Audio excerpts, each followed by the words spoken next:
Investigators say pledged his allegiance to ISIS is now under arrest. They say he was on the verge of carrying out a massive terror attack. The FBI says Alex Mercurio was planning several assaults on multiple churches in and around his hometown. His alleged plot started with an assault on his own family. ABC's Nguyen live this afternoon in Washington with the latest on his takedown. Yes, Sandra, the FBI says the arrested teen began to have an affinity towards ISIS in 2022. Investigators say that his alleged plan was to kill as many people in one of his hometown churches, burn it down, and then repeat the rampage at other churches until he was killed.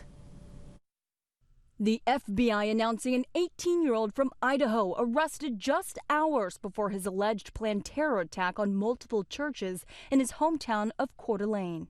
Alexander Mercurio seen here, knife in hand, expressing his allegiance to ISIS, according to the Justice Department's criminal complaint. There's been a steady stream of people attempting to promote ISIS, to be involved in potential attacks.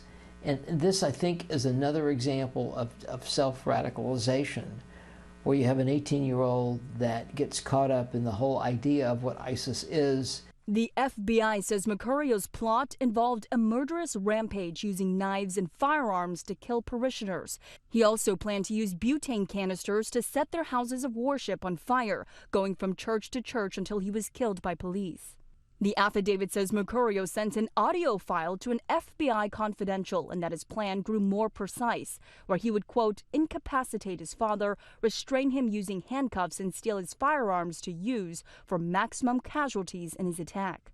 What the FBI usually does is place either a source or an undercover agent into the conversation, and then that can build over weeks or months until the person starts stating they're actually going to launch an attack. This alleged attack, planned for the end of Ramadan, eerily similar to the ISIS assault on a concert hall in Moscow about 2 weeks ago that left 144 people dead. A federal court date has not yet been set, and Mercurio has not entered a plea. It's also not clear if he has a lawyer. He faces up to 20 years behind bars if convicted. Live here in Washington, I'm Nguyen, Channel 7 Eyewitness News.